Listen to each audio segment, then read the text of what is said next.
H D. Kumaraswamy ಬಗ್ಗೆ ನನಗೆ ವೈಯಕ್ತಿಕವಾಗಿ ಬಹಳ ಗೌರವ ಇದೆ. ನಾನು ಯಾವತ್ತೂ ಕೂಡ ಆ ರೀತಿ ಅವಮಾನಿಸುವ ರೀತಿಯಲ್ಲಿ ಮಾತನಾಡಿಲ್ಲ ಅಂತ ಇವತ್ತು ಬೆಂಗಳೂರಿನಲ್ಲಿ ಡಿ.ಸಿ.ಎಂ. ಡಿ.ಕೆ. ಶಿವಕುಮಾರ್ ಹೇಳಿದ್ದಾರೆ.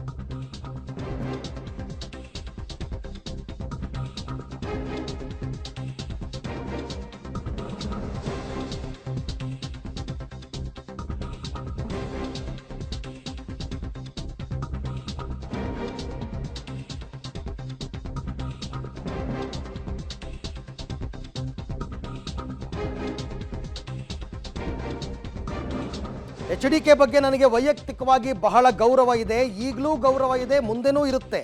ಆದರೆ ಬಂಡೆ, ಕಲ್ಲು, ಚೂರಿ, ವಿಷ ಕೊಟ್ಟರು ಇವೆಲ್ಲ ಯಾಕನ್ಬೇಕು? ನಾನು ಹಿರಿಯರಿಗೆ ಕೊಡುವ ಗೌರವವನ್ನು ಸ್ವೀಕಾರ ಮಾಡಬೇಕು. ನಮ್ಮಂಥವ್ರನ್ನ ಕಳ್ಕೊಂಡ್ರೆ ಇಡೀ ಸಮುದಾಯವನ್ನೇ ಕಳ್ಕೊಂಡಂತೆ. ನಾನು ಅವರು ಏನೇ ಅಂದರೂ ಸಮುದಾಯಕ್ಕೆ ಗೌರವ ಕೊಟ್ಟು ಸುಮ್ಮನಿದ್ದೆ. ಆದರೆ ವೈಯಕ್ತಿಕ ದಾಳಿ ಮಾಡಿದ್ರು. ನನ್ನ ಬಂಡೆ, ನನ್ನ ಆಸ್ತಿ, ನನ್ನ ಜಮೀನು, ನನ್ನ ಬಂಡೆ ಮಾರ್ಕೊಂಡು ಜೀವನ ಮಾಡಿದೆ. ಯಾವುದೋ ಹೆಣ್ಮಕ್ಳ ಜಮೀನು ಬರೆಸ್ಕೊಂಡೆ ಅಂತಂದರು. ಯಾವ ಹೆಣ್ಮಗಳು, ಯಾವ ಜಮೀನು, ಈ ಥರ ಎಲ್ಲ ವೈಯಕ್ತಿಕವಾಗಿ ಟಾರ್ಗೆಟ್ ಮಾಡಿದ್ದಕ್ಕೆ ನಾನು ಇಷ್ಟೆಲ್ಲ ಮಾತಾಡಬೇಕಾಗಿ ಬಂತು. ನನ್ನ ಜಮೀನಲ್ಲಿರೋ ಬಂಡೆಯನ್ನು ಒಡೆದು ನಾನು ಬದುಕಿದ್ದೀನಿ. ಕುಮಾರಸ್ವಾಮಿ ನನ್ನ ಸವಾಲು ಸ್ವೀಕಾರ ಮಾಡೋದಕ್ಕಾಗಲ್ಲ ಅಂದರೆ ಬಿಟ್ಬಿಡೋಣ, ಚುನಾವಣೆ ಆದಮೇಲೆ ಮುಂದೆ ಅಸೆಂಬ್ಲಿಯಲ್ಲಿ ನೋಡೋಣ ಅಂತೆಲ್ಲ ಇವತ್ತೊಂದು ಸ್ವಲ್ಪ ಸಾಫ್ಟಾಗಿ ಕುಮಾರಸ್ವಾಮಿ ಬಗ್ಗೆ ಯಾಕೆ ನಾನು ಇಷ್ಟೆಲ್ಲ ವಾಗ್ದಾಳಿ ಮಾಡಬೇಕಾಯ್ತು ಅನ್ನೋದಕ್ಕೆ ಇವತ್ತು ಡಿ.ಕೆ. ಶಿವಕುಮಾರ್ ಸಮರ್ಥನೆಯನ್ನು ಕೊಟ್ಟಿದ್ದಾರೆ.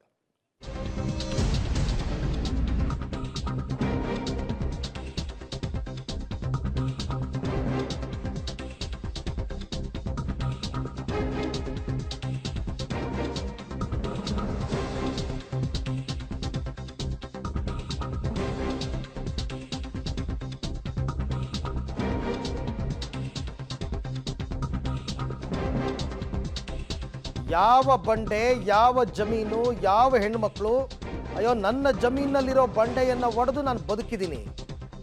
ಯಾವುದೋ ಹೆಣ್ಮಕ್ಳ ಹತ್ರ ಬರೆಸ್ಕೊಂಡ್ರು ಜಮೀನು, ಹೆಣ್ಮಗು ಹತ್ರ ಅಂತಾರೆ. ಯಾವ ಜಮೀನು, ಯಾವ ಹೆಣ್ಮಗು, ನನ್ನ ಸವಾಲು ಸ್ವೀಕಾರ ಮಾಡೋಕ್ಕಾಗಿಲ್ಲ ಅಂದರೆ ಬಿಟ್ಬಿಡೋಣ, ಬಿಡಿ, ಚುನಾವಣೆ ಆದಮೇಲೆ ಮುಂದೆ ಅಸೆಂಬ್ಲಿಯಲ್ಲಿ ನೋಡೋಣ ಅಂತ ಇವತ್ತು ವಿವಾದಕ್ಕೆ ತೆರೆ ಎಳೆಯುವ ರೀತಿಯಲ್ಲೋ ಅಥವಾ ಮತ್ತಷ್ಟು ವಿವಾದ ಜಾಸ್ತಿ ಆಗಲಿ ಅಂತನೋ ಪ್ರತಿಯೊಂದು ಮಾತಿನಲ್ಲೂ ಕೂಡ ಸಾಕಷ್ಟು ಅವರ ಮಾರ್ಮಿಕತೆ ಅನ್ನೋದು ಅಡಗಿರುತ್ತೆ. ಹಾಗಾಗಿ ಇವತ್ತು ಅದಕ್ಕೆ ಇದಕ್ಕೆ ಅವರು ಉತ್ತರ ಕೊಡಬೇಕು ಕುಮಾರಸ್ವಾಮಿಯವರು, ಅದು ಮುಂದುವರಿಯುತ್ತೆ ಅಷ್ಟೇ. ಬಿಡಿ, ನೋಡಿ, ನನಗೆ ಪರ್ಸ್ನಲಿ ನಾನು ಅವ್ರಿಗೆ ಭಾಳ ಗೌರವ ಕೊಡ್ತಿದ್ದೆ, ಈಗೂ ಕೊಡ್ತೀನಿ, ಮುಂದೆನೂ ಕೊಡ್ತೀನಿ. ಬಟ್ ಪದೇ ಪದೇ ಪದೇ ವೈಯಕ್ತಿಕವಾಗಿ ಬಂಡೆ, ಕಲ್ಲು ಹೊಡೆದ್ಬಿಟ್ಟ, ಚೂರಿ ಹಾಕ್ಬಿಟ್ಟ, ವಿಷ ಕೊಟ್ಬಿಟ್ಟ. ಇವೆಲ್ಲ ಹಿರಿಯರಿಗೆ ಗೌರವ ಕೊಡುವಾಗ ಗೌರವನ ಸ್ವೀಕಾರ ಮಾಡಬೇಕು. ಪಾಲಿಟಿಕ್ಸಲ್ಲಿ ಯಾವುದೂ ಶಾಶ್ವತ ಇಲ್ಲ. ಬೇಕಾದ್ರೆ ನೀವು ಬರ್ಕೊಳ್ಳಿ, after this parliament election where is party will stand, ಅದನ್ನು ಆಮೇಲೆ ನಾನು ಮಾತಾಡ್ತೀನಿ. ನಮ್ಮಂಥವ್ರನ್ನ ಕಳ್ಕೊಳ್ಳೋದಿದೆಯಲ್ಲ, ನನ್ನ ಕಳ್ಕೊಂಡಂಗಲ್ಲ, ಒಂದು ಸಮುದಾಯ ಕಳ್ಕೊಂಡಂಗೆ. ನಾನು ಸಮುದಾಯಕ್ಕೋಸ್ಕರ ನಾನು ಗೌರವ ಕೊಟ್ಬಿಟ್ಟು ಅವ್ರು ಏನಂದ್ರೂ ತಡ್ಕೊಂಡಿದ್ದೆ. But there is a limitation for everything.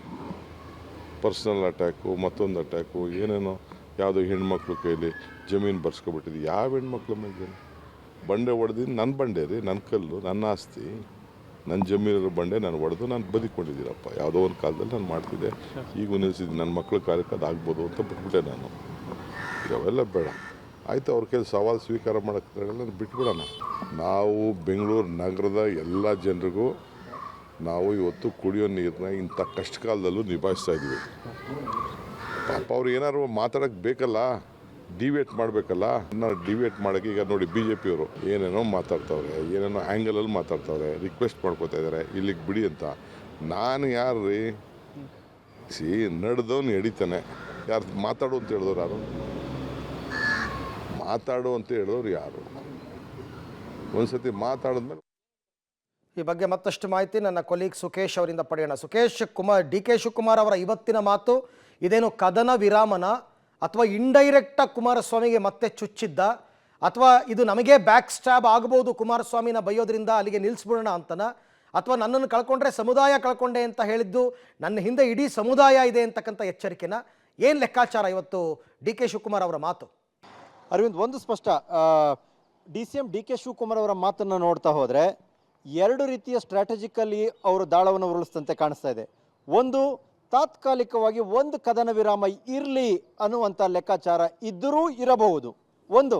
ಎರಡನೇದಾಗಿ ಅಕಸ್ಮಾತ್ ಈ ರೀತಿ ನಾನು ಬೇಕಂತ ಹೇಳಲಿಲ್ಲ ಅಥವಾ ನನ್ನ ವಿರುದ್ಧ ಅವರು ಏಕವಚನದಲ್ಲಿ ಮಾತಾಡಿದ್ರು, ವಿಷ ಕೊಟ್ಟೆ ಕಲ್ಲಾಕ ಅಂತ ಹೇಳಿದ್ರು, ಸಮುದಾಯದ ವಿಚಾರದಲ್ಲಿ ಅವ್ರ ಬಗ್ಗೆ ನನಗೆ ಗೌರವ ಇತ್ತು ಅಂತ ಹೇಳುವ ಮೂಲಕವಾಗಿ ನಾನಾಗೆ ಮೇಲೆ ಹೋಗಿಲ್ಲಪ್ಪ, ಅವರಾಗೆ ನನ್ನ ಮೇಲೆ ಬಂದರು ಅನ್ನುವಂಥ ಒಂದು ಸಂದೇಶವನ್ನು ಸಮುದಾಯಕ್ಕೆ ಸ್ಪಷ್ಟವಾಗಿ ರವಾನಿಸುವ ಪ್ರಯತ್ನದ ಭಾಗವಾಗಿರಬಹುದು.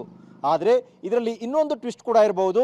ಈ ರೀತಿಯ ಒಂದು ಕದನ ವಿರಾಮ ಘೋಷಣೆ ಮಾಡಿದಾಗೆಲ್ಲ ಕೂಡ ಹಿಂದೆ ಕುಮಾರಸ್ವಾಮಿ ಅವರು ಹೇಗೆ ರಿಯಾಕ್ಟ್ ಮಾಡಿದ್ರು ಅನ್ನುವಂಥದ್ದು ಕೂಡ ಡಿ ಕೆ ಶಿವಕುಮಾರ್ ಅವರಿಗೆ ಗೊತ್ತಿದೆ.